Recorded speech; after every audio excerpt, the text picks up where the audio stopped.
हौसला बाजार में नहीं मिलता, उसे पैदा किया जाता है। नीलकंठ तो बनना है सबको, मगर जहर किसी से पिया नहीं जाता। तड़प हो तो पर्वत का सीना चीर, नीर फूट पड़ता है। कदम बढ़ाओ तुम, क्योंकि मौका मांगा नहीं जाता, छीनना पड़ता है। नमस्कार दर्शकों, स्वागत है आपका लाइव फोन इन कार्यक्रम नमस्कार एमपी के आज के अंक में। और मैं यहां पर आपका स्वागत करने के लिए उपस्थित हूं पूर्वा राय। जी हां, हमारा यह कार्यक्रम नमस्कार एमपी भोपाल दूरदर्शन का बहुत ही पसंदीदा कार्यक्रम है। जी हां, आप इसको पसंद करते हैं, क्यों? क्योंकि हम इस कार्यक्रम के जरिए आपको बताते हैं, बहुत सारे विषय विशेषज्ञों से आपको मिलवाते हैं, जानकारियां देते हैं, साथ ही साथ मनोरंजन की बातें होती हैं, सैर करने ले जाते हैं आपको। तो क्यों ना आज के अंक में भी कुछ खास आपके लिए पेश किया जाए। तो चलिए देखते हैं कि आज का अंक क्यों है खास आपके लिए। क्योंकि आज हम आपको मिलवाने जा रहे हैं हमारे देश की प्रतिभा से। जी हाँ, साथ ही साथ नव युवाओं को क्या योगदान हो सकता है देश के राष्ट्रीय विकास में, उस विषय पर भी चर्चा की जाएगी। लेकिन आप हमारे इस कार्यक्रम का हिस्सा कैसे बन सकते हैं, बताइए? जी हाँ, वो आप बन सकते हैं हमारे फोन नंबर्स को नोट करके। जी हाँ, अगले 1 घंटे तक, यानी कि 8 बजे से 9 बजे तक आप हमारे कार्यक्रम का हिस्सा बन सकते हैं, हमें कॉल कर सकते हैं, हमारे विषय विशेषज्ञों से उनके विषय के अनुसार प्रश्न पूछ सकते हैं। तो चलिए उसके पहले जल्दी से हमारे फोन नंबर्स नोट कर लीजिए, जो कि हैं भोपाल के एसटीडी कोड के साथ में 0755266049। साथ ही साथ हमारे एक टोल फ्री नंबर भी है, जिसे आप बिल्कुल निःशुल्क नंबर है, आप हमें कॉल कर सकते हैं। तो चलिए इसको भी नोट कर लीजिए, जो कि है 1800233040। ये हैं हमारे फोन नंबर्स। अब कार्यक्रम को आगे बढ़ा लिया जाए, क्योंकि हम आपको अपने कार्यक्रम के अंतर्गत बताते हैं कि आज की तिथि क्या है, आज का पंचांग क्या कह रहा है। तो चलिए नजर डालते हैं आज की तिथि पर। विक्रम संवत 2080, माघ कृष्ण पक्ष चतुर्थी, 29 जनवरी है तारीख, 2020 है जो सन चल रहा है, और दिन है सोमवार। जी हाँ, आज का दिन आपके लिए मंगलमय हो, शुभ हो, यही हम कामना करते हैं। आज जिन भी हमारे दर्शकों का जन्मदिन है या फिर जिनकी शादी की वर्षगांठ है, उन्हें ढेर सारी बधाइयां भी प्रेषित करते हैं। आपका दिन बहुत बहुत मंगलमय हो, यही कामना के साथ चलिए आगे बढ़ते हैं।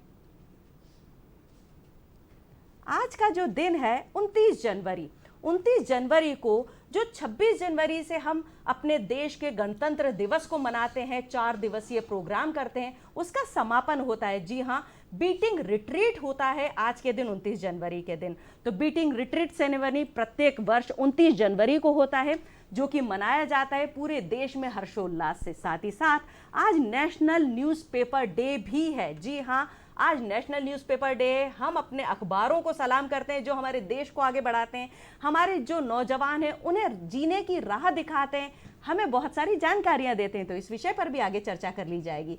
इसके बाद हम नजर डालते हैं आज की तिथि पर। जी हाँ, तिथि तो हो चुकी है। जी हाँ, इतिहास पर, क्योंकि हर दिन अपने अंदर एक इतिहास समाये हुए रहता है।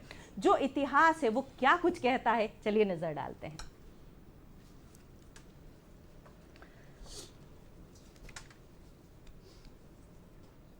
1597 महाराणा प्रताप जी का जन्म हुआ था। जी हां, महाराणा प्रताप जी को हम देख भी रहे हैं स्क्रीन पर।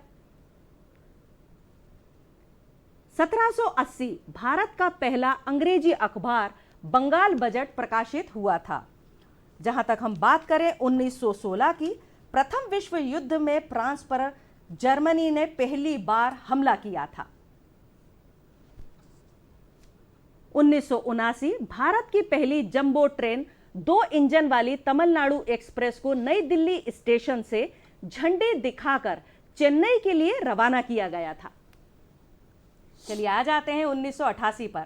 यूनाइटेड एयरलाइंस के विमान बोइंग 787 एसपी ने 36 घंटे 54 मिनट 15 सेकंड में विश्व का चक्कर लगाया था।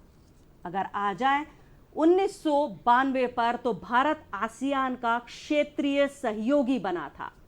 अगर बात की जाए 2005 की, तो सेरेना विलियम्स ने ऑस्ट्रेलियाई ओपन का महिला खिताब जीता था।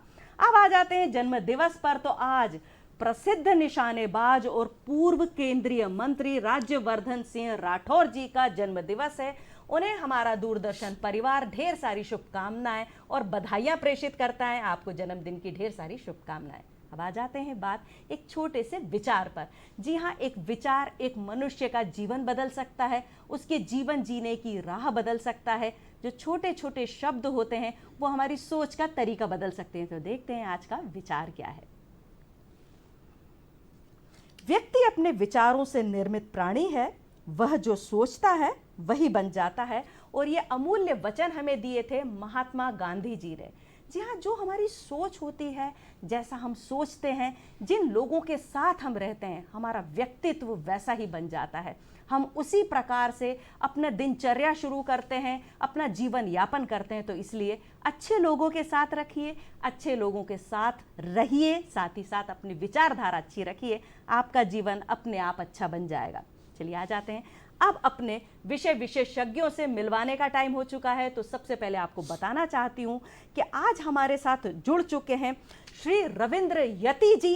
ये सदस्य नगर निगम परिषद भोपाल के हैं और ये बता रहे हैं कि राष्ट्र निर्माण में नवयुवकों का क्या योगदान है, क्या भूमिका है। तो नमस्कार सर, बहुत बहुत नमस्ते पूर्वा जी।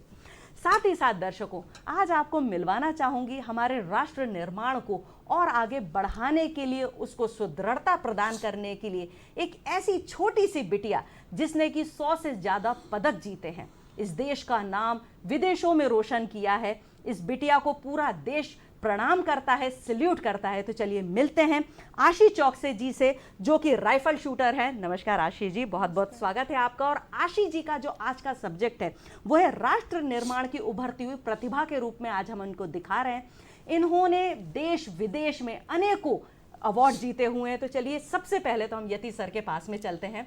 और यति सर, आप ये बताइए कि राष्ट्र निर्माण में नवयुवकों की भूमिका क्या है, उन्हें क्या सोचना चाहिए कि मैं ये करूंगा तब मेरा राष्ट्र आगे बढ़ेगा। पूर्वा जी, सबसे पहले तो दूरदर्शन परिवार को बधाई और मध्य प्रदेश की जनता को इस बात की भी आज बधाई दूंगा कि आज महाराणा प्रताप जी की जयंती है, जो हमारे भारत के लिए गौरव का सब्जेक्ट है। और आपने एक इतिहास में एक बात और जानकारी दी कि हमारे भारत सरकार के केंद्रीय मंत्री जयवर्धन सिंह राठौर जी जो निशानेबाज थे, उनकी भी आज जयंती है। और जो बेटी हमारे बीच में बैठी है वो भी शूटिंग राइफल में विश्व चैम्पियन है, नेशनल चैम्पियन है। इसलिए पूरे मध्य प्रदेश की जनता को भी बहुत बधाई देता हूँ।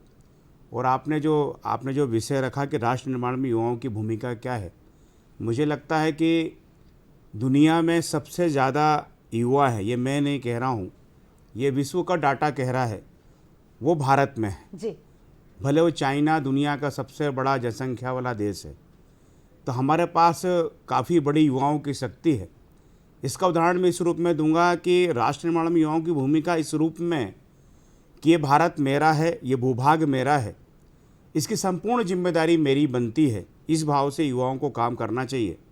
आज आपने कुछ दिन पहले देखा होगा कि चंद्रयान पर चंद्रयान 2 हम विश्व के एकमात्र देश थे, जो हमारे युवा वैज्ञानिक भी उसमें शामिल थे, जो उत्तरी ध्रुव पर हमारा चंद्रयान उतरा है। तो युवाओं की शक्ति और युवाओं का राष्ट्र निर्माण का भूमिका में इससे बड़ा उदाहरण मैं पूर्वा जी नहीं मानता हूँ। बिल्कुल बिल्कुल, बहुत अच्छा। चलिए आ जाते हैं आशीष जी के पास, क्योंकि हमारे भी मन में बहुत सारी इतनी हिलोरे हो रहे हैं कि इतनी छोटी सी बच्ची इतना अच्छा काम कैसे कर सकती है, कैसे उसने देश का नाम रोशन किया, क्या क्या उसके मन में क्या भावनाएं चल रही हैं। तो चलिए आशीष जी से मिलते हैं। आशीष जी, आप ये बताइए कि सबसे पहले आपने कब सोचा आपकी ज़िंदगी में, क्योंकि आप तो वैसे ही अभी इतनी छोटी सी हैं, तो कितनी कम उम्र में आपने सोच लिया था कि आप ये काम करेंगी, देश का नाम रोशन करेंगी, और खेल ही कैसे चुना आपने, एक स्पेशल जो आपने जो खेल चुना वो कैसे चुना?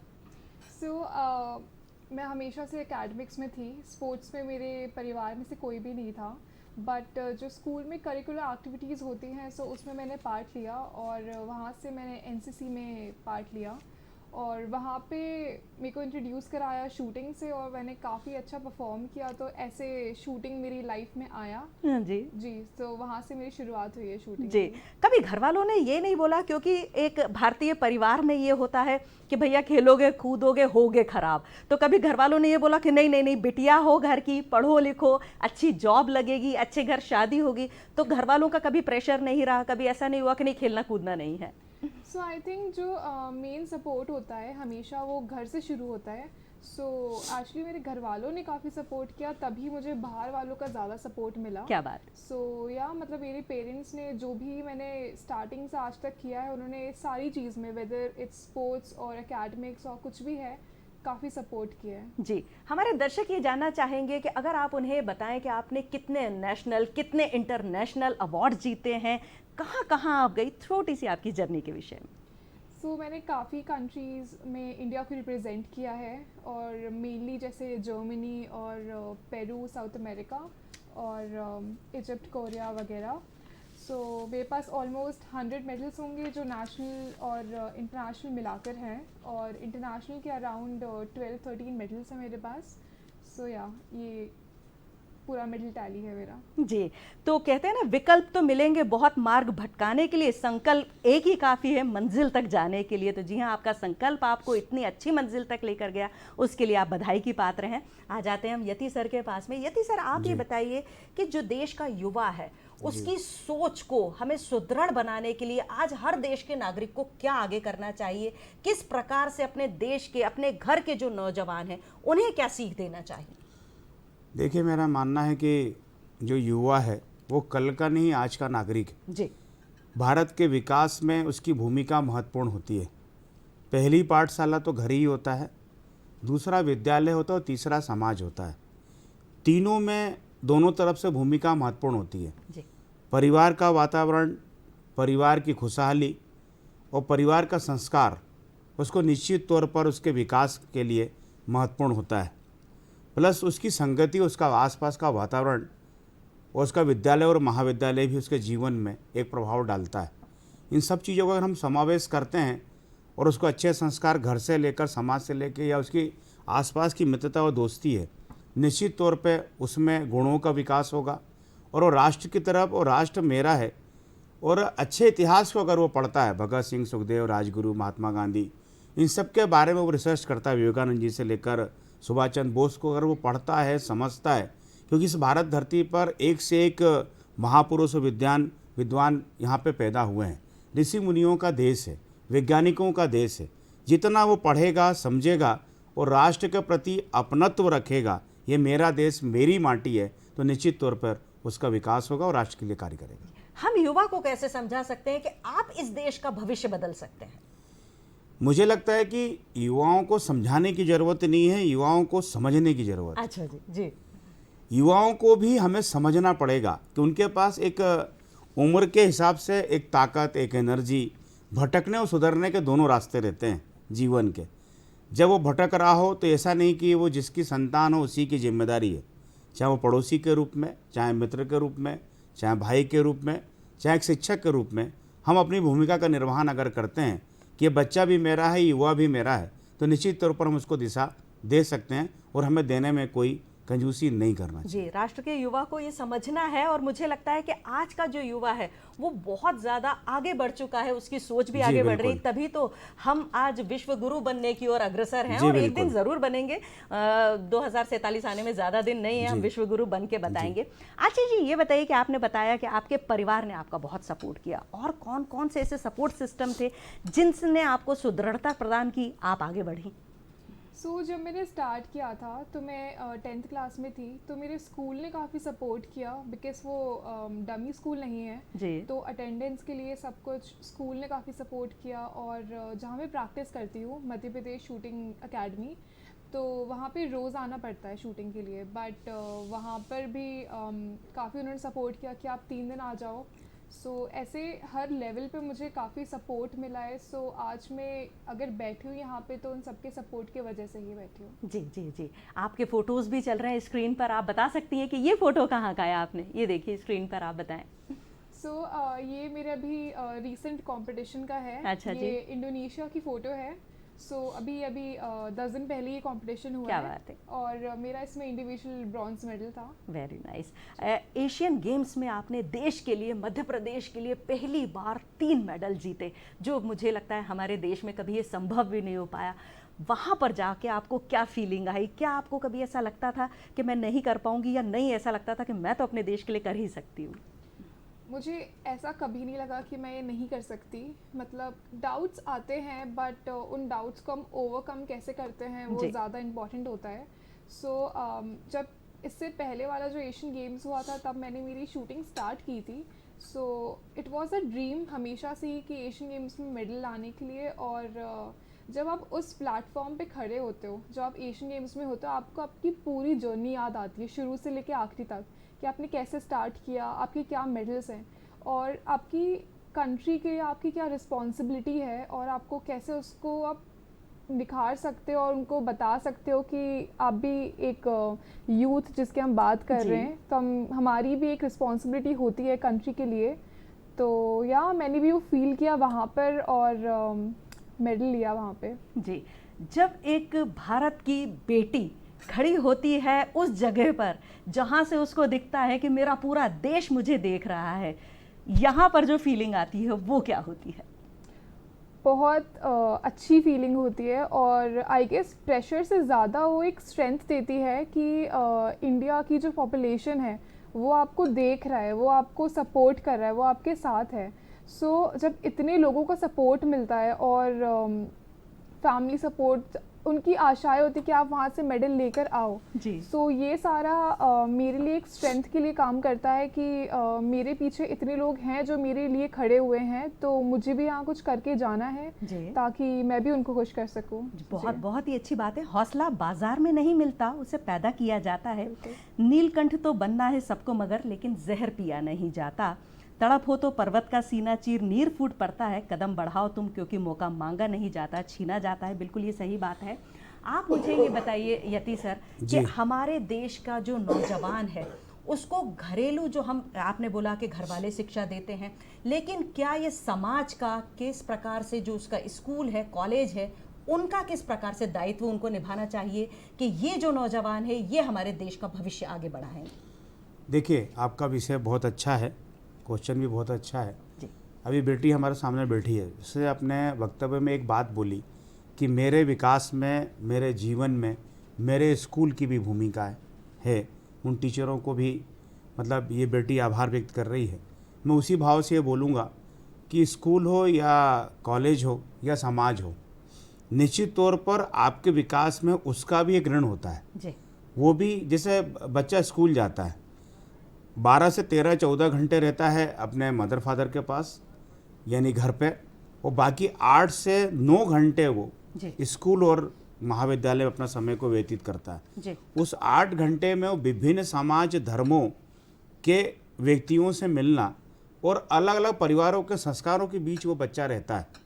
निश्चित रूप से उसमें कई तरह के बच्चे होते हैं। कोई पढ़ने में तेज होता है, जैसे हमारी बेटी खेलने में तेज थी, कोई अच्छा भाषण में तेज होता है, कोई, किसी की रुचि भी अलग अलग होती है। हाँ जी। उन सारी रुचियों का समावेश करके टीचरों का जो उस पर ध्यान जाता है और टीचर उनको अपना ही बच्चा समझ के जो शिक्षा देता है और उसी कमियों को सुधारने का प्रयास करता है और जो उसमें अच्छाई होती है उसको डेवलप करने का जो प्रयास और मेहनत करता है, जी। यही समाज की भूमिका और टीचरों की भूमिका होती है। जी। इमारत तो वही टिकती है ना जिसकी नींव मजबूत होती है। युवा नेतृत्व के हाथ में ही क्षेत्र की तरक्की होती है। चलिए, अब हमारे साथ जुड़ चुके हैं हमारे, क्योंकि आज जो इंडियन न्यूज़पेपर डे है, नेशनल न्यूज़पेपर डे है, उसके लिए हमारे साथ एक खास हमारे जो एक्सपर्ट है वो जुड़ चुके हैं, जो हैं प्रोफेसर डॉक्टर अविनाश वाजपेयी जी। कुल सचिव हैं ये माखनलाल चतुर्वेदी नेशनल यूनिवर्सिटी भोपाल से। नमस्कार सर, स्वागत है आपका। जी नमस्कार। नमस्कार पूर्वा जी, नमस्कार। जी जी जी सर, बहुत बहुत स्वागत है और आपको भी बधाई, क्योंकि आज नेशनल न्यूज़पेपर डे है। मैं आपसे जानना चाहूंगी कि सभी पत्रकार साथियों को, सभी देशवासियों को भारतीय समाचार पत्र दिवस की बहुत बहुत शुभकामनाएं देता हूं। जी, मैं आपसे सर ये पूछना चाहूंगी कि वर्तमान समय में जो कि समाचार पत्रों के सामने कुछ चुनौतियां आ रही हैं, वो चुनौतियां क्या हैं? जी देखिए, ये समय समय पे अलग अलग सभी मीडिया को देखना पड़ी है। अभी जैसे अगर हम वर्तमान समय की बात करें तो आप देखिए, तो अभी जो नई टेक्नोलॉजी आ रही है, सबसे बड़ी चुनौती यही है। अभी आज जो अखबार का स्वरूप हमें दिखाई देता है वो बहुत तेजी से परिवर्तित हो रहा है। आज हमारे पास जब सोशल मीडिया का प्रादुर्भाव हो चुका है, तो सोशल मीडिया के आने के बाद में बहुत एक समस्या यह है कि हम किस तरीके से सरवाइव करेंगे। क्योंकि एक समय ये था जब ये कहा जाने लगा था कि साहब बहुत दिक्कत आएगी सोशल मीडिया आने के बाद, लेकिन फिर भी अखबारों ने अपनी क्रेडिबिलिटी को बना के रखा। तो ये चुनौती है, लेकिन मुझे लगता है कि अखबार का अपना एक महत्व है, अखबार का अपना एक दुनिया है। समाचार पत्र जो अपनी भूमिका निभा रहे हैं वो उसी तरीके से निभाते रहेंगे, लेकिन समय के हिसाब से हमें परिवर्तित भी होना पड़ेगा, हमें टेक्नोलॉजी को भी अडॉप्ट करना पड़ेगा और हम फिर उस तरीके से आगे बढ़ पाएंगे। जी, अक्सर कहा जाता है ना सर के अखबारों का भविष्य नहीं बचा, तो उसके लिए आप अखबार वालों को क्या कहना चाहेंगे? जी बिल्कुल बिल्कुल सही कह रही हैं आप। ये समय समय पर हमेशा ये कहा जाता रहा है कि जब जैसे सोशल मीडिया जब खास तौर से आया तो ये कहा जाने लगा कि अब तो अखबार खत्म हो जाएंगे, अब तो अखबारों का कोई भविष्य नहीं है, अब तो लोग सब सोशल मीडिया पे और डिजिटल मीडिया पे शिफ्ट हो जाएंगे। लेकिन ऐसा नहीं है। देखिए, समाचार पत्रों की अपनी एक क्रेडिबिलिटी है। आज भी हमें पूरा समय मिलता है कि हम सत्यता की जांच परख कर सकें, वो अखबार के में हमारे पास भरपूर रहता है। जबकि सोशल मीडिया में या इलेक्ट्रॉनिक मीडिया में आप देखेंगी तो बहुत जल्दबाजी रहती है, बहुत आपाधापी रहती है, हमें 15 मिनट में 100 खबरें दिखाना है, हमें तो उसमें वहां पर उतना समय नहीं होता कि हम उन चीजों की जांच परख कर सकें, उन चीजों के तथ्यों को एक बार देख सकें। और हमें जल्दबाजी में फटाफट के चक्कर में बहुत सारी, कईयों बार हमने देखा है, ऐसे बहुत सारे उदाहरण हैं। बहुत बहुत धन्यवाद सर, आपने अपना इतना टाइम दिया हमें, बहुत अच्छी जानकारी आपने दी। नमस्कार सर, बहुत बहुत धन्यवाद। चलिए जी, आशीष जी आप ये बताइए कि सबसे पहला जो आपने अवार्ड जीता वो कौन सा था, कैसे गए, क्या उसकी जर्नी थी, उसके विषय में थोड़ा सा। सबसे पहला मेरा अवार्ड एनसीसी में मैंने गोल्ड मेडल जीता था, जहाँ से मेरा सबसे ज़्यादा कॉन्फिडेंस बूस्ट हुआ कि मैं शूटिंग में अपना करियर बना सकती हूँ। और उसकी जर्नी यही थी कि मैंने एनसीसी के कैंप में मैंने पार्टिसिपेट किया और वहाँ से मैं आगे बढ़ती रही और उनका जो स्टेट लेवल कंपटीशन होता है वहाँ पे मुझे गोल्ड मिला। बहुत अच्छी बात है ये तो। आप ये बताइए कि स्कूल की पढ़ाई और जो आपका ये पूरी प्रैक्टिस है इसके बीच में तारतम्य कैसे जमाती, क्योंकि बच्चे तो वो कर ही नहीं पाते ना। आजकल के तो बच्चे ये हैं, हम तो स्कूल जा रहे हैं, कोचिंग जा रहे हैं, हमें कुछ और करने का टाइम ही नहीं मिल रहा। तो जो आज के नौजवान हैं उनको कैसे आप बताएंगी कि इस तरीके से आपने अपनी पढ़ाई भी पूरी की है और अपने गोल्स भी पूरे किए हैं, उसके विषय में? आई थिंक सक्सेस जो होती है वो आसानी से नहीं मिलती। कोई भी चीज़ आपको जीवन में आसानी से नहीं मिलेगा। मेरी भी काफ़ी स्ट्रगलिंग ईयर्स थे जब मैंने शूटिंग स्टार्ट की थी, क्योंकि आपके स्टडिंग के मेन ईयर्स 11th और 12th आपको उसी में आपका करियर बनाना है और उसमें आपको आपका पढ़ाई का भी सोचना है। तो मेरी शूटिंग, मेरे होम ट्यूशन्स और मेरा स्कूलिंग सब एक टाइम पे चल रहा था। ऑब्वियसली एज भी कम होती है उस समय, आपको मन करता है आप बाहर जाओ, आप पार्टी करो, आप अपना लाइफ अच्छे से बिताओ, बट उसी समय आपका मेन करियर का भी साल होता है। आई थिंक मेरे काफ़ी स्ट्रगलिंग ईयर्स थे उस टाइम पे, लेकिन स्कूल का सपोर्ट और घर वालों का सपोर्ट, और मुझे एक्चुअली सर की एक बात अच्छी लगी थी कि यूथ को समझाने से ज़्यादा यूथ को समझने की ज़रूरत होती है। तो ये काफ़ी अच्छा है कि आप अपने बच्चे से, आपको समझाने से ज़्यादा आप उनको भी समझिए कि वो भी क्या चाहते हैं अपनी लाइफ में, और ये सब चीज़ें। बहुत अच्छी बात है। यति जी, ये कहा जाता है कि आज का युवा कल का नेता है, तो किस प्रकार से आज का युवा कल का नेता, उसका जो भविष्य है राजनीति में, वो किस प्रकार से सुदृढ़ हो सकता है? देखिए, नेता का तात्पर्य हम पॉलिटिकल एंगल से ही देखते हैं, जबकि ऐसा नहीं है। लीडरशिप स्पोर्ट्स में भी है, बिजनेस में भी है और सामाजिक कार्यकर्ता के रूप में भी लीडरशिप है।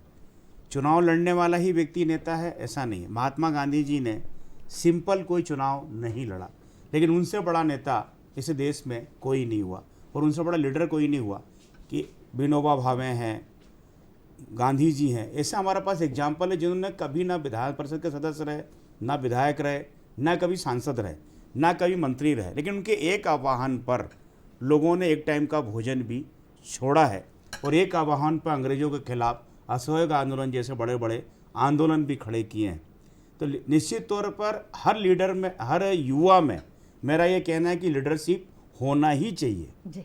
वो लीड करे, हर चीज़ को लीड करे। देश पर संकट आए तो उसकी भूमिका क्या होना चाहिए, देश कुछ अच्छा कर सकता है उसमें मेरी भूमिका क्या होना चाहिए, यानी कि उसकी लीडरशिप उसके डीएनए में अगर रहेगा, उसके जेनेटिक मामला रहेगा या उसके गुणों में रहेगा, तो निश्चित तौर पर मैं आपको पूर्वज ये कह रहा हूँ कि ये देश आज विकसित राष्ट्र था, आज विकासशील था, आज हमारा देश विकसित राष्ट्र है। तो उसमें सबसे बड़ी अगर किसी की भूमिका है तो निश्चित तौर पर युवाओं की है और उनकी लीडरशिप है।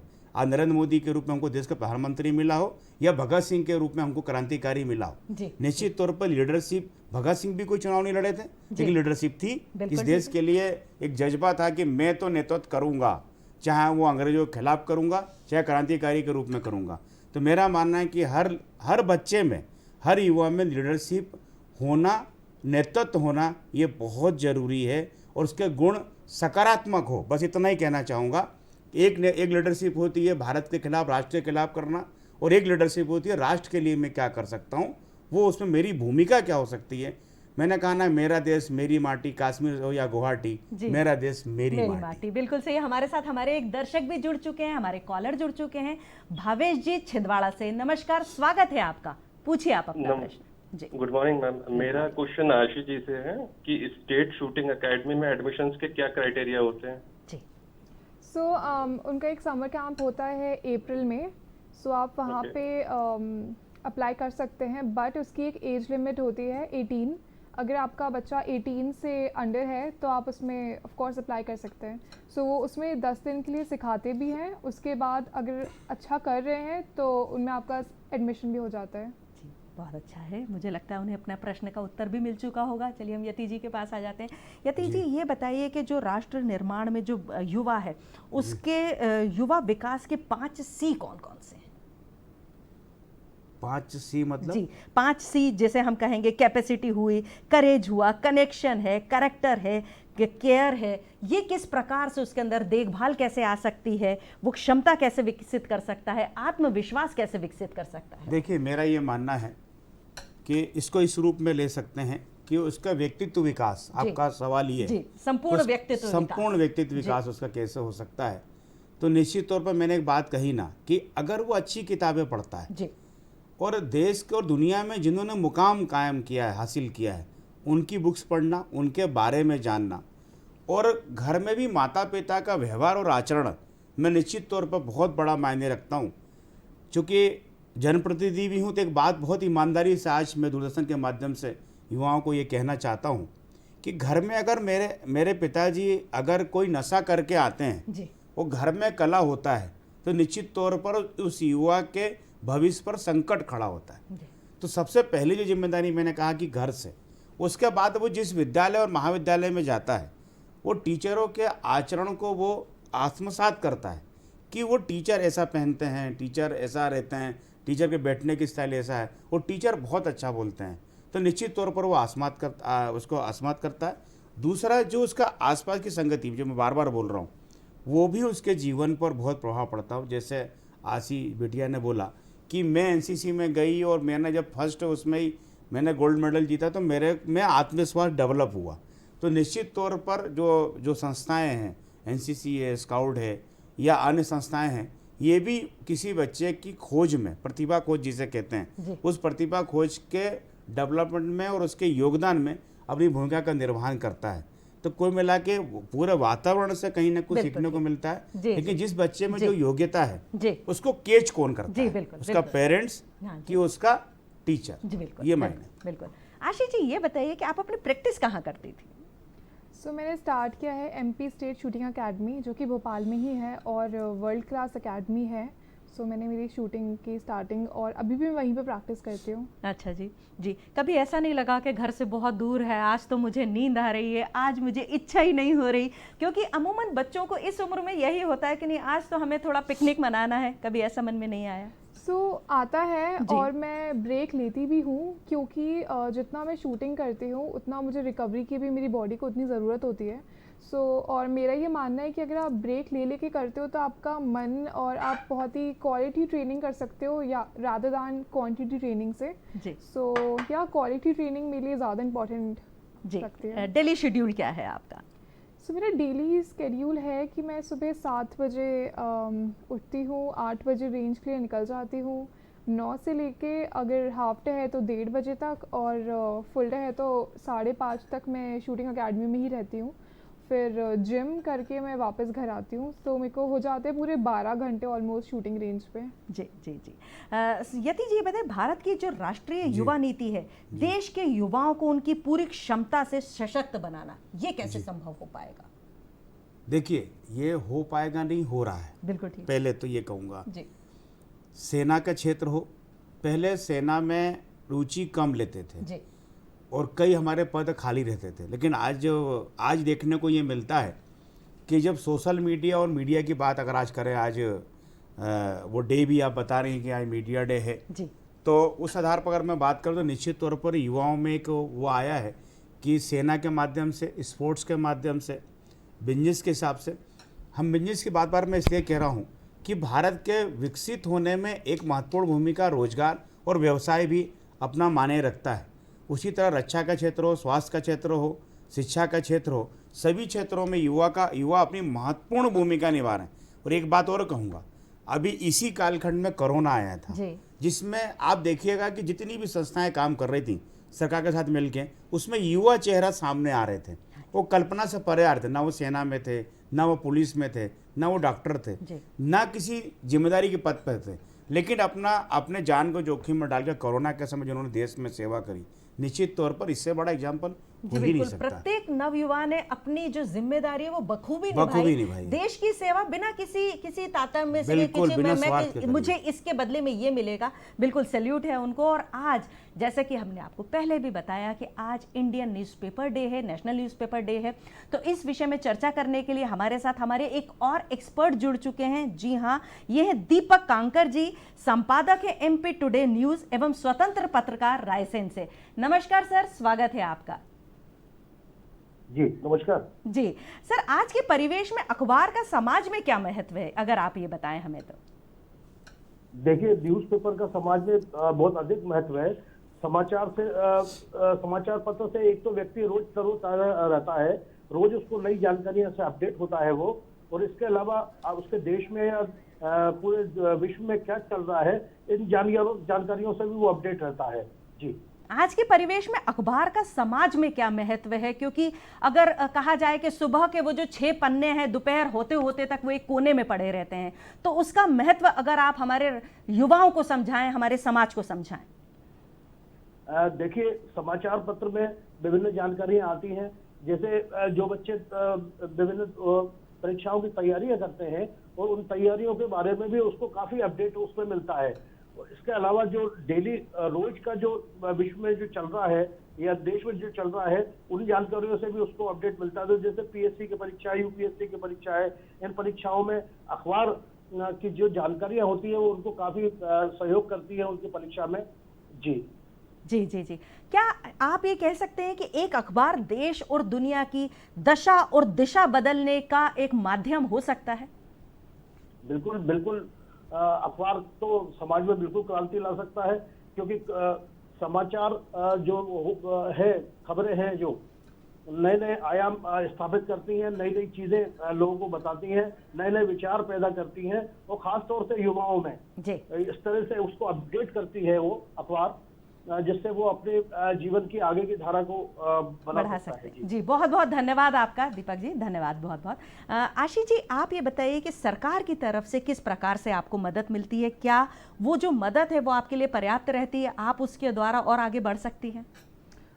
जी, क्योंकि इंडिया में जो स्पोर्ट्स अथॉरिटी ऑफ इंडिया है वो काफ़ी हेल्प करती है, और इवन जो बिगनर्स है और स्पोर्ट्स पर्सन सबकी, क्योंकि वो लोग ट्रेनिंग फैसिलिटीज़ प्रोवाइड करते हैं और फाइनेंशियल सपोर्ट प्रोवाइड करते हैं, और फॉरेन कोचेस लाके कोचिंग प्रोवाइड करते हैं, और इन सब के अलावा भी जो फाइनेंशियल सपोर्ट होता है, जैसे कि टॉप्स की जो स्कीम है और खेलो इंडिया जैसे चीज़ों में काफ़ी गवर्नमेंट हेल्प करती है। बहुत अच्छी बात है कि हमारा जो देश है, इसकी जो सरकार है वो इतनी नव युवाओं को आगे बढ़ाने के लिए मदद कर रही हैं।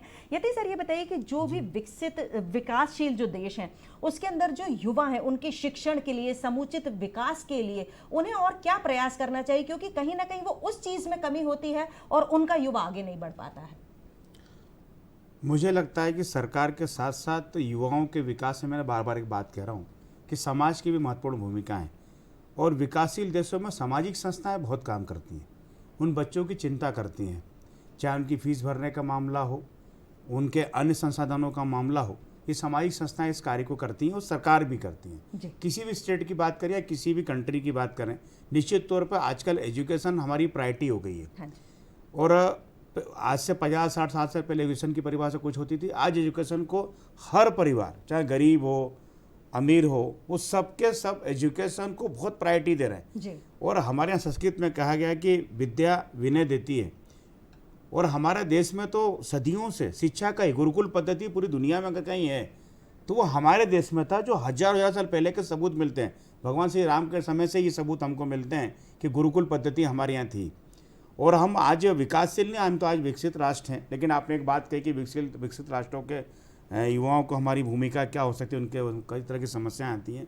मुझे लगता है कि जो विद्यार्थी पढ़ना चाहता है तो एक बार अब्दुल कलाम जी को पढ़े, जो बहुत ही गरीब परिवार में पैदा हुए और पेपर, जैसे आज आप बार बार मीडिया डे के बाद बोल रही हैं, पेपर बेचकर ट्यूबलाइट के नीचे रहकर आज वो भारत का राष्ट्रपति बने और दुनिया के सबसे बड़े वैज्ञानिक बने। इससे बड़ा उदाहरण मैं नहीं मानता। जैसे आसिफ बिटियार, कोई भी अगर यूथ अगर तय कर ले कि मुझे इस दिशा के इस मुकाम पे जाना है, तो समाज तो आपके साथ साथ है ही, वो समाज का आशीर्वाद भी आपको मिलता है। और आपकी जो अति महत्वाकांक्षा है उसको सही रूप अगर देना उस महत्वाकांक्षा को, तो निश्चित तौर पर आप मेहनत करेंगे। उसका एक ही दवाई है कि आप कितनी मेहनत करते हैं जी। आप 24 घंटे को 18 घंटे मेहनत करते हैं कि 5 घंटे करते हैं। जो 18 घंटे मेहनत करता है, अभी आशीष जी ने बताया कि मैं 12 घंटे शूटिंग करके घर लौटती हूँ, तो निश्चित तौर पर नेशनल अवार्ड तो यही लेंगी ना। बिल्कुल बिल्कुल, तो युवाओं के ऊपर भी डिपेंड। बिल्कुल, जिंदगी में तपिश भी तो बहुत जरूरी है, क्योंकि अक्सर वो पौधे मुरझा जाते हैं जो कि छाया में परवरिश जिनकी होती है। चलिए, हमारे साथ हमारे कॉलर भी जुड़ चुके हैं, आशीष खरे जी। नमस्कार, स्वागत है आपका। नमस्कार। मेरा प्रश्न यह है कि जो युवा सफल होते हैं वो बहुत मेहनत करते हैं, जो युवा असफल होते हैं वो कम मेहनत करते हैं। ये असफलता सफलता के बीच में सोशल मीडिया की जो दुरुपयोग हो रहा है उसका कितना प्रभाव पड़ रहा है समाज पर जी, युवाओं पर? जी, बहुत सही। क्योंकि आज का युवा जो है वो, मुझे लगता है लगातार वो फेसबुक हो, व्हाट्सएप हो, टिकटॉक हो, इंस्टा हो, इसमें ज़्यादातर समय उनका दिन भर का जा रहा है। तो इसके लिए आप अगर देखिए, आधुनिकता में बुराई और अच्छाई दोनों आती है। समय के साथ कोई भी चीज़ का अगर आविष्कार होता है तो उसके दोनों स्वरूप होते हैं। ज़्यादा दवाई खाने पर रिएक्शन हो जाता है और जितना डॉक्टर लिखता है उतने का हमारा पॉजिटिव शरीर को मिलता है। उसी तरह सोशल मीडिया जो है, निश्चित तौर पर आपका सवाल बहुत सही है खरे जी। सोशल मीडिया पॉजिटिव रोल भी अदा कर रहा है समाज में और नेगेटिव रोल भी अदा कर रहा है। लेकिन मुझे लगता है कि युवाओं को डिसाइड करना पड़ेगा कि मेरा समय ऐसा क्यों ना करूं कि मैं ही सोशल मीडिया पे छा जाऊं, मैं ऐसा कार्य क्यों ना करूं कि मेरे को लोग देखने लगें, मैं आइकॉन बनूं, ना कि मैं किसी आइकॉन को देखूं। तो निश्चित तौर पर मैं की भावना लाकर बी एंड मैं के सिद्धांत को लाते हुए कि हर चीज़ की अच्छी से शुरुआत मेरे से हो। और दूसरा, मैं पेरेंट्स लोग को भी कहूँगा, कई बार माताएं घर का काम करने के लिए बच्चों को मोबाइल पकड़ा देती हैं। ये मेरा व्यक्तिगत अनुभव है, मेरा किसी पर आपेक्ष नहीं है, आरोप भी नहीं है। इस पर भी थोड़ा हमको ध्यान देना पड़ेगा। पेरेंट्स को मोबाइल कितना देना, कितना नहीं देना, और वो शारीरिक नुकसान भी पहुंचाता है और आपके बच्चे को मानसिक रूप से विकृत दिशा की तरफ भी ले जाता है जी। इसलिए हमको विशेष काव्य दृष्टि उस पर रखना चाहिए जी। घर के जो बड़े हैं उन्हें खुद पर भी कंट्रोल, क्योंकि जो बच्चे देखेंगे वही वो करेंगे। तो अगर घर के बड़े भी अपने आप में संयम बरतें और वही संयम उन बच्चों को सिखाएं तो देश तो आगे बढ़ेगा ही बढ़ेगा। जी हाँ दर्शकों, आज हम नमन कर रहे हैं हमारे देश के उन कवि को जिन्हें असमय काल के गाल में वो समा गए, जिन्हें हमने खो दिया। रतलाम जिले के श्री प्राण वल्लभ गुप्त जी, जिन्होंने की अपनी रचनाओं से इस देश को बहुत कुछ देना था, फिर भी हम आज उनको नमन कर रहे हैं, उन्हें याद कर रहे हैं। तो चलिए देखते हैं उनकी एक छोटी सी क्लिप।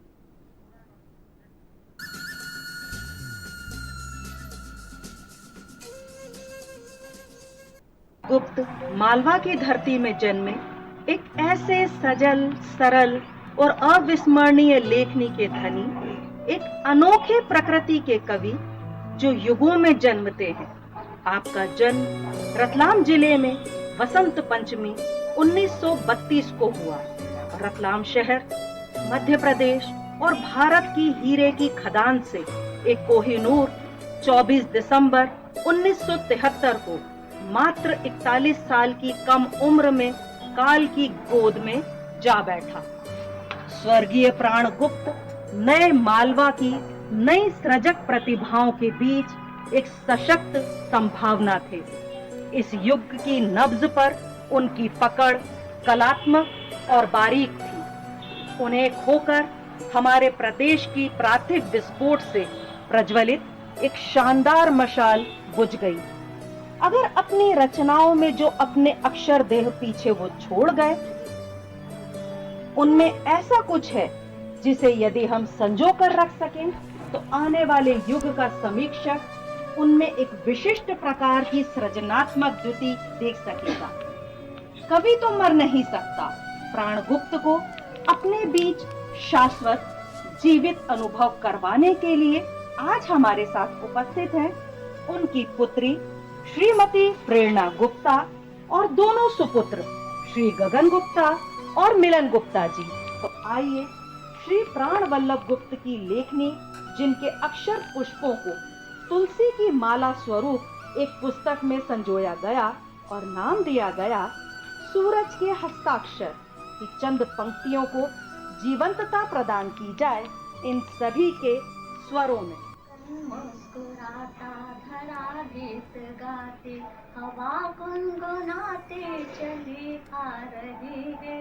तुम्हारी कहानी खत्म हो चुकी, अब हमारी कहानी कही जा रही है।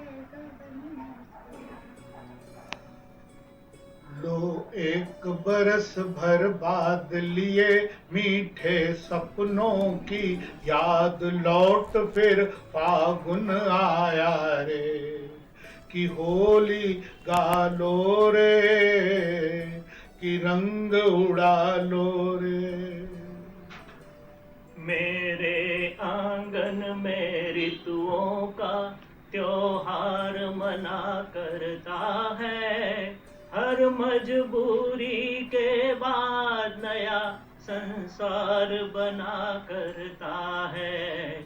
मैं बेबस मेरे अधरों को बिन गाए चैनन आया, बावरी बयारों ने मुझको सपनों से छेड़ जगाया। क्या बात है। नमन करते हैं हम श्री प्राण वल्लभ गुप्त जी को, और इनके लिए खुशबू बनकर फूलों में उड़ा करते हैं, धुआं बनकर पर्वतों से उड़ा करते हैं। ये केचियाँ खाक हमें उड़ने से रोकेंगी, हम परों से नहीं हौसलों से उड़ा करते हैं। चलिए आ जाते हैं आशीष जी के पास में। आशीष जी, ये बताइए कि आगे के लिए आपने क्या सोचा है? हर एक एथलीट का एक ड्रीम होता है ओलंपिक्स में गोल्ड मेडल जीतना। मेरा भी वही है। मेरा अभी मेजर कंपटीशन नेक्स्ट ओलंपिक्स ही रहेगा। उसके लिए ज़ोर शोरों से प्रैक्टिस जारी है। जी, हमारी शुभकामनाएं आपके साथ में हैं। यति जी, आप ये बताइए कि रोजगार किस प्रकार से आजकल हमारे प्रधानमंत्री जी ने भी बहुत ही अच्छा मेक इन इंडिया करा हुआ है, और मुझे लगता है ये जो एक छोटा सा मंत्र दिया है, इससे पिछले सालों में देश में जो क्रांति आई है, हर व्यक्ति घूम रहा था कि मुझे एक नौकरी चाहिए, नहीं, अब वो कह रहा है कि मैं खुद का काम करूंगा, अपने साथ में 4 और को भी रोजगार दूंगा। तो उसके लिए आप क्या समझाना चाहते हैं? जी, आपका ये जो सवाल है बहुत ही अच्छा है, और ये इसमें थोड़ा बहुत आंसर भी आपका था जी, इसके लिए आपको बधाई जी, धन्यवाद। और अभी आपने कहा कि माननीय प्रधानमंत्री जी ने मेक इन इंडिया के विषय को लेकर भारत में काफ़ी जागृति लाई है, और इसको देखते हुए भारत के युवा अब रोजगार नहीं मांग रहे, रोजगार देने लगे हैं। हाँ जी, अपना स्टार्टअप चालू कर रहे हैं, शुरू कर रहे हैं। 5 लाख 10 लाख केंद्र की कई योजनाएं भी हैं जिनसे उनको कम ब्याज दर पर और 0% ब्याज पर भी उनको भारत सरकार लोन दे रही है, और उस आधार पर अपना वो स्टार्टअप या अपना उद्योग चालू कर रहे हैं। और निश्चित तौर पर अपने जो मोदी जी का, देश के प्रधानमंत्री जी का जो विषय है कि मेरा देश मेरी माटी के आधार पर मेरे युवा ही ऐसा कोई चीज़ का निर्माण करे जो हमें खरीदना नहीं पड़े। हमारे पास ही कंट्री जो चाइना है, देखने को मिलता है कि चाइना का काफ़ी सामान हमारे देश में था, लेकिन उनका वाहन पर धीरे धीरे चाइना का सामान कम इसलिए होने लगा कि वो ये सारे जो भी सामान हुआ करते थे, चाहे वो इलेक्ट्रिक सामान हो, चाहे कोई भी सामान हो, घरेलू सामान हो, वो हमारा भारत के युवा अपने अपने उद्योग लगाकर और उसका उत्पादन करने लगे। और निश्चित तौर पर कहाँ रोजगार मांगने जाते हैं, अब तो रोजगार देने लगे। 500-500 करोड़ के उद्योग खड़े कर दिए उन लोगों ने, उनके बारे में पढ़ने को मिलता है। तो निश्चित तौर पर ये सबसे अच्छी बात है। आज़ादी के बाद देश के प्रधानमंत्री जी को मैं युवाओं की तरफ से बधाई देना चाहूँगा और धन्यवाद भी देना चाहूँगा कि अब आपके देश के युवा रोज़गार नहीं मांग रहे, रोज़गार देने लगे हैं। और आज के युवा जो विदेशों में जाते थे रोज़गार के लिए, आप थोड़ा इंतजार करिए, मेक इन इंडिया के सिद्धांत पर अगर हम चलेंगे तो दुनिया के युवा भारत में रोज़गार के मांगने आने लगेंगे। इस बात के लिए युवा तो बधाई के पात्र हैं। जी जी जी, आपकी इंस्पिरेशन कौन है आशीष जी, अगर आप बताएं, क्योंकि उन्हें देखकर मैंने सोचा कि मैं भी इनके जैसी एक दिन बनूंगी। अभिनव बिंद्रा, पीवी सिंधु, ये सारी मेरे इंस्पिरेशन है। और ऑफ कोर्स मेरी फैमिली भी इतना सपोर्ट करती है, जी, तो ये सारी इंस्पिरेशन है। जी, भोपाल में क्या क्या फैसिलिटीज़ है, अगर आपको देखकर आज के हमारे जो बच्चे हैं आपके जैसे छोटे छोटे, वो ये सीखें कि नहीं मुझे भी जाना एक क्षेत्र में, तो क्या क्या फैसिलिटीज़ उनके लिए अवेलेबल है? भोपाल में काफ़ी फैसिलिटीज़ अवेलेबल है, जैसे कि टीटी नगर स्टेडियम जो है उसमें काफ़ी स्पोर्ट्स हैं, तो जिसको स्पोर्ट्स में इंटरेस्ट है वो वहाँ पे अपना टैलेंट देख सकता है कि वो कौन से स्पोर्ट में जाना चाहता है एंड ऑल। और अब तो भोपाल में काफ़ी ज़्यादा डेवलपमेंट हो गया है, जैसे कि वर्ल्ड क्लास रेंजेस हैं और फैसिलिटीज़ हैं। बट आई थिंक फैसिलिटीज़ के बावजूद भी जो एक करने का जो इंटरेस्ट होता है वो खुद से आता है। सो जो आप में करने की चाह होती है वो विद इन होती है, और वो ज़्यादा इम्पॉर्टेंट है कि आप किस में करना चाहते हैं और क्या करना चाहते हैं। बहुत अच्छी बात है। जी हाँ, दर्शकों नमस्कार। एमपी जो कार्यक्रम है इसमें हम समसामयिक जो जानकारियाँ देते हैं, जो भी विषय वस्तु चल रही है आज के दौर में, और आज के दौर में हम न्यूज़ मीडिया में देख रहे हैं, अखबारों में पढ़ रहे हैं, डॉग बाइटिंग एक बहुत ही समस्या है, बहुत ही एक क्रूएल है, मतलब पढ़ के बड़ा ही मन दुखता है। तो क्यों ना इस विषय पर भी चर्चा कर ली जाए। जी हाँ, हमारे साथ हमारी एक एक्सपर्ट जुड़ चुकी हैं, डॉक्टर नीना त्रिपाठी जी। ये एडिशनल डिप्यूटी डायरेक्टर हैं department of animal husbandry and dairy Bhopal से। नमस्कार मैम, बहुत बहुत स्वागत है आपका। नमस्कार जी। डॉक्टर साहब, मैं आपसे ये पूछना चाहती हूँ कि जो कि आजकल लगातार मीडिया में दिख रहा है कि डॉग बाइटिंग हो रहा है, तो इसके कारण क्या है? इसके कारण यह है कि लगातार डॉग्स की संख्या, जनसंख्या बढ़ती जा रही है और उनको प्रॉपर खाना टाइम से नहीं मिल पा रहा है। जब जनसंख्या बढ़ेगी तो पशु प्रेमी और जो लोकेलिटी के लोग हैं जो खाना देते हैं उनके लिए वो खाना पर्याप्त नहीं रहता, तो इसलिए वो डॉग्स बेचारे एग्रेसिव हो जाते हैं। जी, अगर भगवान ना करे, जी अगर भगवान ना करे कि एक डॉग बाइट हो ही गया, तो उस व्यक्ति को क्या प्राथमिकता क्या करनी चाहिए? घर पर ही क्या कुछ प्राथमिक उपचार करना चाहिए या सीधे आपके पास आना चाहिए? नहीं, जैसे डॉग बाइट हुई तो सबसे पहले तो जहाँ घाव हुआ उसको एक बहते हुए पानी से धोएं, कार्बोलिक साबुन से जी। और एक बात ध्यान रखें, उसमें पट्टी कभी नहीं बांधे और ना टांके लगवाएं।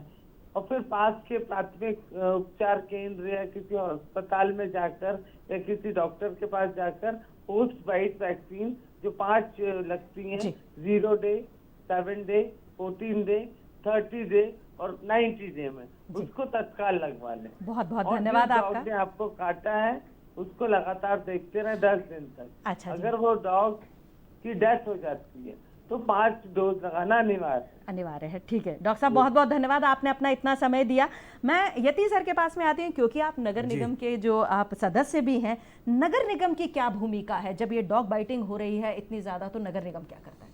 देखिए, हम सरल भाषा में एक बात कहें इसको, एक तो ये तथाकथित पशु प्रेमी भी आ गए हैं समाज में, बिल्कुल, और बिना ज्ञान के ही ऐसे कार्य कर रहे हैं जिससे समाज को नुकसान हो रहा है। और नगर निगम इस बात को हमारा प्रचार प्रसार करता है कि इसको जो हम डॉग को ले जाते हैं, एक तो हमारे एक सिस्टम बना हुआ है और कई कानूनी प्रक्रिया भी हैं। इन आवारा कुत्तों को हम ले जाके इनकी नसबंदी करते हैं, बिल्कुल। उसके बाद इनका जनसंख्या पर नियंत्रण लगता है, जैसा डॉक्टर साहब ने कहा। एक तो कारण ये है, दूसरा क्या ठंड का मौसम है, इसमें ज़्यादा एग्रेसिव हो जाते हैं। और मेरा ये मानना है कि जो पशु प्रेमी हैं जरा मानवता को भी अपना प्रायोरिटी पे रखें कि नहीं, मानव भी हमारे लिए ज़रूरी है पशु के साथ साथ। तो दोनों का एक संतुलन और दोनों का पे ध्यान और दोनों पर सरकार और समाज की भूमिका ये बहुत मायने रखती है। और निश्चित तौर पर नगर निगम जो भूमिका निभाती है कि उनको पकड़ती है, उनको कहीं जंगल में नहीं छोड़ती है, ना उनको मारती है, ये बहुत स्पष्ट तौर पर मैं दूरदर्शन के माध्यम से कहना चाहता हूँ। ये एक समाज में एक भ्रांति फैली है कि नगर निगम वाले ले जाते हैं, जंगल में छोड़ देते हैं, मार देते हैं। ऐसा कुछ नहीं है, जहाँ से ले जाते हैं उनको वहीं छोड़ते हैं नसबंदी करके। पशु प्रेमी इस बात का ध्यान रखें और जो भी NGOs काम कर रहे हैं वो अपनी भूमिका को अच्छे से निर्वहन कर रहे हैं, मैं इस पर उंगली नहीं उठा रहा हूँ, और थोड़ा ध्यान देने की इस पर जरूरत अच्छी बात है। आशीष जी, ये बताइए कि खेलों में आपको सबसे ज़्यादा आकर्षित क्या चीज़ करती है? आई थिंक जो हम फ्रेंडशिप का हमारा जो रहता है, क्योंकि अगर हम बाहर जाते हैं तो वो एक ही मेस होती है जहाँ पे हम खाना खाते हैं, तो उसमें सारे कंट्री के लोग होते हैं, तो हम लोग पॉलिटिक्स भूल जाते हैं उस टाइम पे हाँ कि पाकिस्तान से हमारा ये है जो भी है। जी। सो वो लोग भी हमारे लिए उस समय पे सेम रहते हैं, और इतना कंपटीशन का माहौल सिर्फ रेंज पे होता है, बट जो फ्रेंडशिप है, एक स्पोर्ट्समैनशिप है, वो चीज़ हमारी गेम में दिखती है। जी। सो आई थिंक मुझे सबसे ज़्यादा अच्छा पार्ट स्पोर्ट्स का यही लगता बहुत है। अच्छा। अगर आप शूटिंग नहीं करती तो आप क्या करती? आज आशी क्या करती उस समय पर? हाँ, टफ क्वेश्चन है ये। आई थिंक मैं पढ़ाई में ही कुछ कर रही होती, जी। बिकॉज स्पोर्ट्स का तो मैंने कभी सोचा भी नहीं था, तो मे बी कॉलेज कंप्लीट करके कुछ पढ़ाई में ही मैं कुछ कर रही होती अभी। जी। यति जी, ये बताइए कि जो समाज विरोधी तत्व हैं उनके लिए युवाओं को आप क्या संदेश देना चाहेंगे कि किस प्रकार से आप उनको आगे नहीं बढ़ने दें, अपने देश को आगे बढ़ाएं? पूर्वा जी, आपका ये सवाल बहुत अच्छा है और इस तरफ युवाओं का ध्यान नहीं जाता है, लेकिन आज दूरदर्शन के माध्यम से और आपके माध्यम से जरूर जाएगा। जो असामाजिक तत्व हैं, जो समाज विरोधी तत्व हैं, उसमें युवाओं की भूमिका ही महत्वपूर्ण भूमिका है, सबसे ज़्यादा भूमिका है तो युवाओं की है। उसका निर्वहन युवाओं को करना चाहिए, तभी वो राष्ट्रभक्त कहलाएंगे या इस राष्ट्र के कर्जे को उतार पाएंगे। बिल्कुल ठीक। समाज विरोधी के कई परिभाषा हैं, कोई चोर है, कोई डकैत है, कोई सोशल मीडिया से के माध्यम से गलत चीज़ें प्रचारित करता है या राष्ट्र विरोधी कार्य करता है। उसमें युवा, पुलिस या सरकार की ही नैतिक जिम्मेदारी नहीं है, उसमें युवाओं की भी जिम्मेदारी है कि आसपास वो काग दृष्टि रखें किसी भी मामले में कि नहीं कहीं लूटपाट हो रही है। तो क्या अपन आजकल देखते हैं, पहले के युवा और आज के युवा में कोई अंतर नहीं है, दोनों में एनर्जी है। अंतर होता है सोच का कि किसी महिला के चेन की लूट हो रही है तो मैं वहाँ से गुजर रहा हूँ, तो मैं अपनी भूमिका का निर्वहन कर पा रहा हूँ कि नहीं कर पा रहा हूँ। सही। पहले तो बचाने का प्रयास करना, दूसरा पकड़ने का प्रयास करना, और अंत में पुलिस को फोन करके उसको देना। तो युवा की भूमिका छोटे से एग्जाम्पल में निहित होती है। कहीं एक्सीडेंट होता है, मान लीजिए कोई मार के भाग गया, कुछ हो गया, उस समय मेरी भूमिका होना चाहिए कि नहीं होना चाहिए, और मैं युवा हूँ, ये मेरा सौभाग्य है, इस देश का नागरिक हूँ, ये मेरा परम सौभाग्य है, और मेरी जिम्मेदारी उस जो भी घटनाक्रम समाज में हो रहा है। मैं तो कह रहा हूँ कोई स्कूल या महाविद्यालय, विद्यालय के आसपास कोई अगर नशीली पदार्थों को बेचता है तो उसकी सूचना भी पुलिस को करते हुए, कानूनी प्रक्रिया को अपनाते हुए ही समाज की सेवा करना चाहिए। जी, बहुत अच्छा। आप हमारे यूथ को क्या संदेश देना चाहेंगी? आज हमारे साथ में हमारी एक इतनी अच्छी जो एक बच्ची बैठी हुई है, वो आज के युवा को क्या संदेश देना चाहेगी? आई थिंक आप जिस भी फील्ड में जाएं, वेदर स्पोर्ट्स है या फिर एकेडमिक्स है, कुछ भी हो, आप जो भी करें अपने मन से करें। आई मीन जो हम देखते हैं सोशल मीडिया पे भी और डायलॉग्स में भी कि जो लाइफ होती है काफ़ी छोटी होती है, तो please make it worth it. आप जो भी करें अपना दिल लगा के करें, और या फेयर प्ले। Very good. हौसलों के आगे कोई पर्दा नहीं होता, कड़े परिश्रम का कोई विकल्प नहीं होता, दिल में हो जज्बा अगर कुछ कर दिखाने का, तो जलते दिए को भी आंधियों का डर नहीं होता। और इसी विषय पर आगे बढ़ते हुए यति जी, चलते चलते आप हमारे युवाओं को छोटा सा एक संदेश देना चाहें अगर? मैं एक संदेश देना चाहूँगा कि नशे से दूर रहें। देखने को ये मिलता है कि युवा थोड़ा उस तरफ बढ़ रहा है, अगर वो नशे से बच जाता है, और दूसरा कि माता पिता के सम्मान में पूरे जीवन में कोई कमी नहीं आने दे, निश्चित तौर पर आपसे अच्छा युवा और आपसे बड़ा राष्ट्रभक्त और राष्ट्र निर्माण की भूमिका ये निश्चित तौर पर एक आपको साबित करेगी। जी, बहुत बहुत धन्यवाद आशीष जी आपका, और बहुत बहुत धन्यवाद यति सर आपका, आप आए हमारे कार्यक्रम में। और हमारा यह कार्यक्रम रोज सुबह यानी कि प्रत्येक सोमवार से लेकर शुक्रवार तक सुबह 8 से 9 आप देख सकते हैं। नमस्कार एमपी, अगले अंक में फिर होगी मुलाकात एक अन्य विषय के साथ। तब तक के लिए मैं पूर्वा आपसे आज्ञा चाहती हूँ। नमस्कार।